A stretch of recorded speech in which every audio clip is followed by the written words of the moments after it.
Hey family, we have crossed over a new year. Happy New Year, everyone, and welcome to season 2 of Danielle Inspires. I can't believe that I recorded 52 episodes of Danielle Inspires in 2021. That was my New Year's resolution last year. This year, I have committed to doing 12 episodes, one episode per month, the first Sunday of every month at 11 a.m. Eastern Time. Be sure to subscribe to my channel and smash the alert button so that you're aware of season 2's new content as soon as it is released. Danielle Inspires is all about giving you inspiration to fuel your glorious transformation. All of us are in the process of becoming. We were designed for change, and we will either evolve into greater expressions of self or devolve into lower forms of life. Our evolution or devolution are a matter of choice, but what is certain is change. All earthly matter is temporal and subject to change, which includes our physical body, your car, your house, anything you can touch and feel. I don't look like I did 20 years ago because my body is changing. I'm getting older. My knees creak when I bend down. My car is getting older.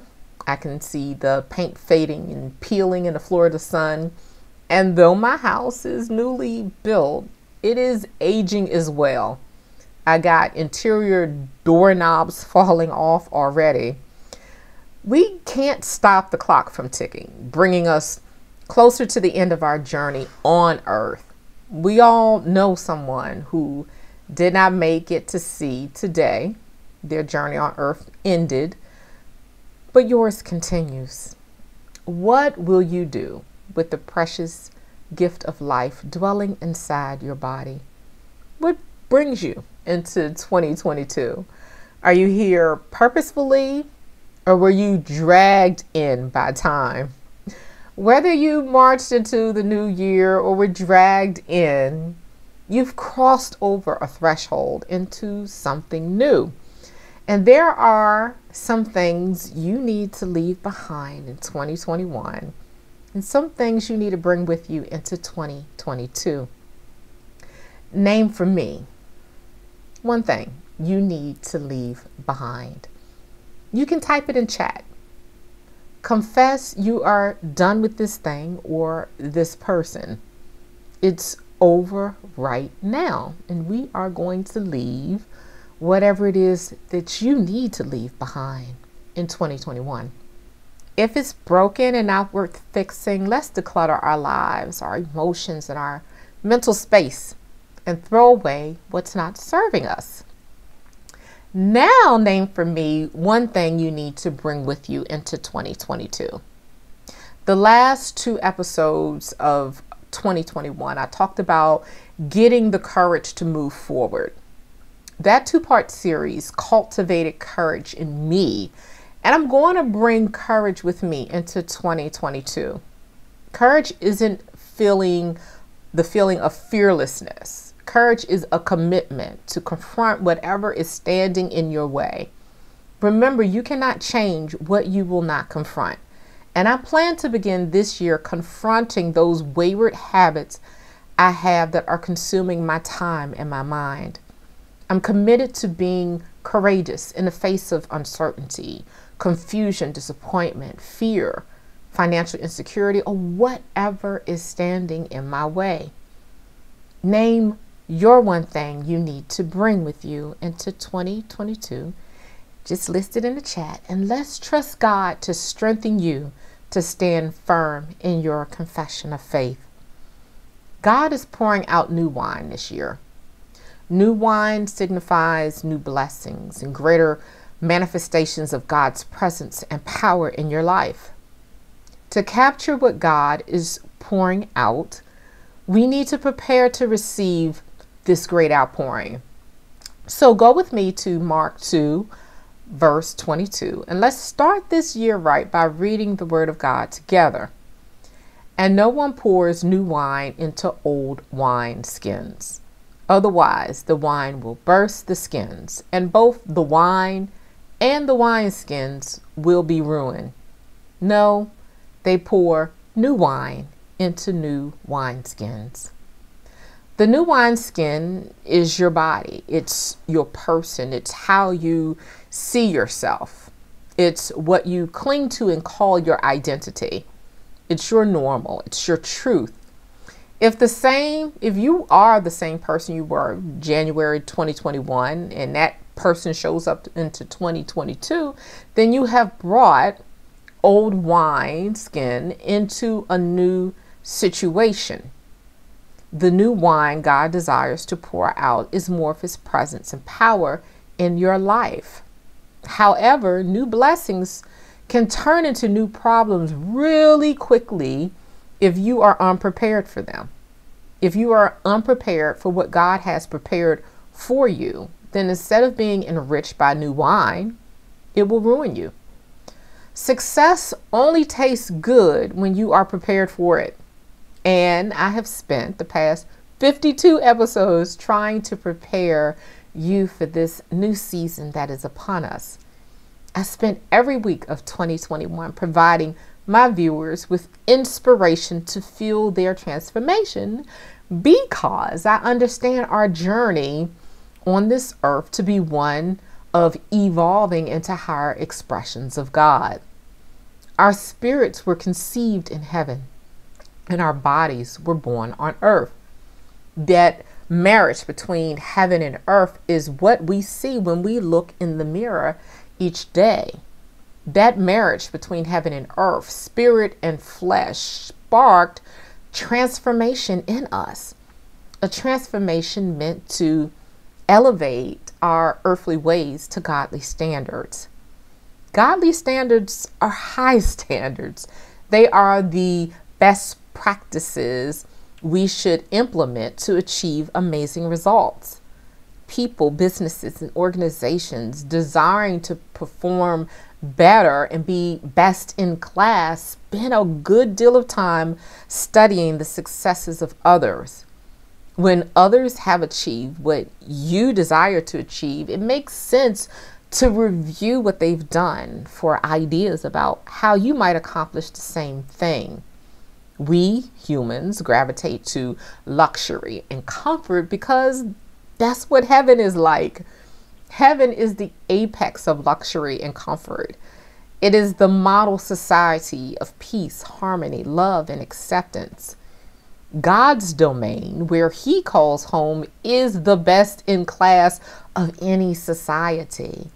And we can have heaven on earth, even if it's just in our little ecosystem, by preparing to receive more of God's presence and power in our lives.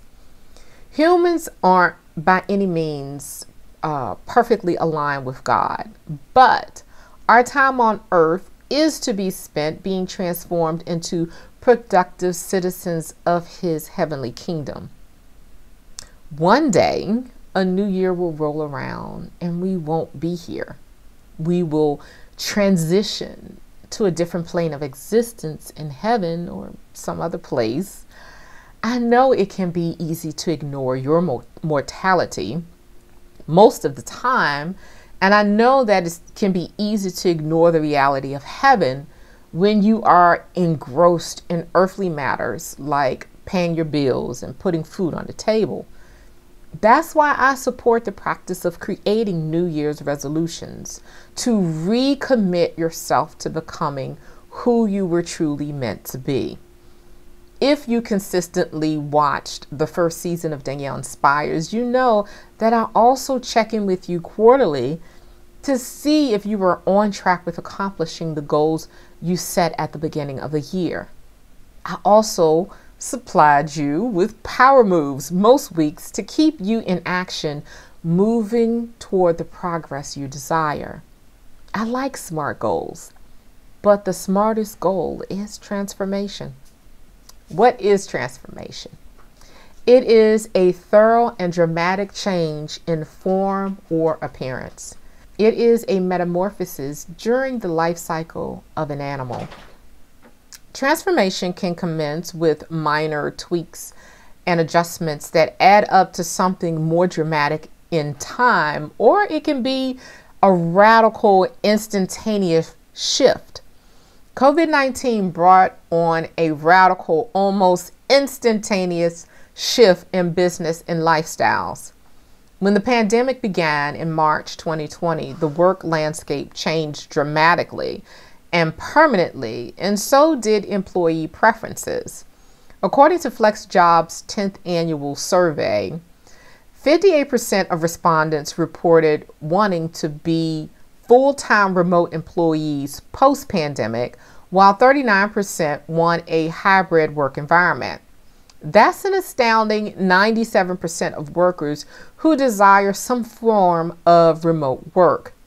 In response to the pandemic, employers have created either temporary or permanent remote or hybrid positions to deal with our new normal. Since the pandemic, we've seen a number of new normals emerge that continue to emerge in the face of new variants, anti-vaxxers, and other factors that help the pandemic to worsen. If you didn't think about your mortality before and how fragile human life is on Earth, the presence of the pandemic has made it clear that our lives can be cut short. I would love to see 2023 and beyond, but I want to do more than just stay alive. I want to be a blessing to others. I want to become a clear expression of God's love. I want to build wealth, create a prosperous legacy, and live my golden years in luxury, peace, and comfort. This year in particular, I want to exercise greater discipline in what I eat and when I eat. I plan to cultivate a mindfulness lifestyle instead of mindlessly vegging out in front of the television. And I definitely plan to reduce my intake of news and negative media. What do you want to accomplish this year? What if you entered this new year being fully persuaded that anything you set your mind to do will get done?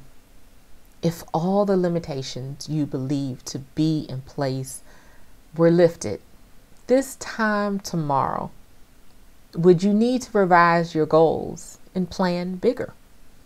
I know I would. One of the goals I would change is how quickly I like to pay off my mortgage. My goal was to pay it off in 15 years. But if I remove the limitations from my thinking, I realize what I truly want is to pay off my mortgage in 5 years. I've set ridiculous goals for myself before and surprised myself by accomplishing them. God has empowered us to push past the boundaries of what seems impossible and realize there is nothing impossible to those who believe. I believe that I can pay off my mortgage in 5 years. Yes, those words scare me. They challenge me to rethink my strategies going forward. I would love for you to re-examine one of your goals you've set for yourself. Re-examine, say, one goal under the assumption that there are no limits to what you can accomplish. Rewrite your goal in a way that scares you a little bit. And you don't have to know right now how you're going to make it happen. You only have to be committed to making it happen. I love motivational books and inspirational messages, but what good is it to consistently hear you can do anything you set your mind to do and never challenge yourself to do the impossible? I want to be a hearer of the word and a doer of the word. Jesus said to him being the person needing an outrageous miracle, if you can believe, all things are possible to him who believes. In response, the father who sought healing for his child cried out and said with tears, Lord, I believe. Help my unbelief. Family, we don't need to fake the funk with God. I have unbelief, and I'm sure you do too. I'm not firmly persuaded that I can pay off my mortgage in 5 years, but I am willing to try God's word in the furnace of my heart praying that it will convert me to believe more and more each day. God meets us where we are. If you want to see the impossible, then you need to walk towards your unbelief and confront it with the word in your hand and in your heart. If you don't want to see the impossible, then you need a little bit more inspiration in your tank, and you've come to the right channel on YouTube for that. I want to explore what it really means to be a child of God. What does it mean to bear the image of God and to be made in his likeness? Daniel 11:32 tells us, the people that do know their God shall be strong and do exploits. Exploits are memorable, heroic acts. The Bible is filled with stories about those who believed God and performed memorable, heroic acts. These historical accounts of faith and performance are meant to encourage you to believe God with all your heart, with all your mind, and with everything that is within you. Achieving the impossible is a walk of faith. You can achieve big results with little baby steps of faith. So I'm challenging you today to bring the impossible into view. Your mind needs a picture of what that looks like. Once your mind sees it, your heart will respond to it with joy and begin to crave the impossible as part of its diet. The time has come to want more than breadcrumbs from the master's table. You can sit at the master's table and enjoy the feast he has prepared for you. Taste the new wine. Chew on the meat of his word. Being a child of God entitles you to sit among kings and to nourish yourself at the Lord's table. That's your birthright. Own it. Remember, I won't see you again until February the 6th. Be ready by subscribing to my channel and setting the alert button to notify you of new content. I might provide some bonus content throughout the year that you won't want to miss out on. So keep Danielle Inspires locked in. It's my honor to participate in your transformation. So be bold, be great, and be inspired. I will see you next month. Goodbye. Thank you for joining me for another episode of Danielle Inspires. If you haven't done so already, be sure to like this video, subscribe to my channel, hit the alert button so you are aware of new content as soon as it is released, and share this video with those you love. See you soon.